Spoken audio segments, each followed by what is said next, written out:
आप कहते हो कि नहीं लग रहा है मन, नहीं बदल रहा है मन, उन्नति नहीं हो रही है हमारी। बहुत लोग यहीं पर लिख लिख कर भेजते हैं। कैसे होगी भाई? 2 कदम आगे चलते हो, फिर 2 कदम पीछे आते हो, फिर 2 कदम आगे चलते हो, फिर 2 कदम पीछे आते हो। कैसे आगे बढ़ोगे? गति होगी कैसे? संसार को छोड़ने की ताकत नहीं है। छोड़ना माने, इसको बहुत ध्यान से समझना। देखो, जो आपका परिवार है, उसके प्रति जो आपका कर्तव्य है, वो तो मैंने सदा आपको कहा कि भाई उसको प्रभु की सेवा समझकर करिए। पर ऐसे ही इसके नाते उसका, उसके नाते उसका, ऐसे इसका विस्तार मत करते चले जाइए, फिर इसका कोई अंत नहीं है। कहा था कभी मैंने आपसे, संसार के प्रति, आपके परिवार के प्रति आपका कुछ कर्तव्य है, आपको करना है, पर करते करते मरना नहीं है। उसी को करते करते मर नहीं जाना है। और मैं कोई अशास्त्रीय बात नहीं कह रहा हूं आपसे, मैं बिल्कुल शास्त्र सम्मत बात कह रहा हूं। 4 प्रकार के आश्रम हमारे यहां पर बताए गए हैं। सबसे पहले ब्रह्मचर्य, फिर गृहस्थ, फिर वानप्रस्थ और फिर सन्यास। अरे ये तो ऐसी भारत भूमि है, ऐसी पवित्र ये भूमि है, जहां जहां जाते जाते प्रत्येक व्यक्ति सन्यासी होकर ही जाता था। वो सन्यासी होकर ही जाता था। कुछ काल तक वो ब्रह्मचारी रहता था, फिर गृहस्थ के नियम का, धर्म का पालन करता था, फिर वानप्रस्थ हो जाता था। 100 वर्ष की आयु अगर माने तो 25 वर्ष ब्रह्मचर्य आश्रम के, 50 तक गृहस्थ, फिर 75 तक वानप्रस्थ, उसके बाद सन्यास।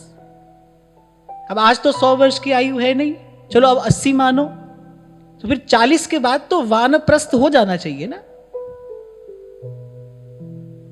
उसके बाद तो वानप्रस्थ हो जाना चाहिए। यहां तो 80 में भी मैंने घोर गृहस्थ देखे हैं, घोर गृहस्थ। फिर अंतमति सो गति, जिसका चिंतन करते करते जाओगे, जैसा मन लेकर जाओगे वैसी आगे आपको नियति मिलेगी। सार की बात यह है भाई, आपने पकड़ा है, आपको ही छोड़ना है। देखो अब कब छोड़ना है। और मैं तो कहता हूं, मेरा ये अपना निजी विचार है, आप मानो मत मानो, मैं तो कहता हूं संसार आपको दुत्कारे, संसार आपको ठुकराए, उससे पहले आप निर्णय लेकर एक तरफ हो जाइए। आप ही चल दो उससे पहले एक तरफ होकर, ईमानदारी से अपने कर्तव्य का पालन कर दो। लेकिन उसके बाद उसी में पड़े न रहो, परिणाम की आशा अपेक्षा लेकर वहां पड़े न रहो। आपके हिस्से जितना काम आया आपने कर दिया, आप उसके बाद चलिए। क्योंकि आज भी यहां किसी ने पूछी ये बात कि बहुत समय से आपको सुन रहे हैं, भजन भी कर रहे हैं, पर जैसा मन होना चाहिए वैसा नहीं है। क्यों भाई, क्यों नहीं है? क्यों नहीं है? क्योंकि हम जो आपको औषधि दे रहे हैं वो तो अमोघ है, वो तो निष्फल जाती ही नहीं है। कहीं ना कहीं आपसे कुपथ्य हो रहा है। औषधि तो आप ले रहे हैं, लेकिन साथ साथ कहीं ना कहीं आपसे कुपथ्य भी हो रहा है। और कुपथ्य क्या है? जो मैंने आपको बताया भाई, 2 कदम आगे चले, फिर पीछे चल दिए, फिर यहां चल दिए, फिर वहां चल दिए। आगे बढ़ोगे कैसे? रेखा आपको खींचनी पड़ेगी, आपको लगानी पड़ेगी एक रेखा कि नहीं भाई, इससे आगे नहीं जाएंगे।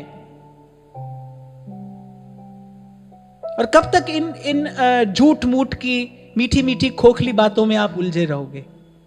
सत्य का विचार करिए, सत्य का ध्यान करिए, सत्य का चिंतन करिए, सत्य का सेवन करिए। आपके भीतर का बल, भीतर की शक्ति, भीतर का सुख, उसका स्रोत सत्य ही है। संत तो आपको जुगों जुगों से गाकर सुना रहे हैं भाई, जगत में झूठी देखी प्रीत। झूठ है ये सब।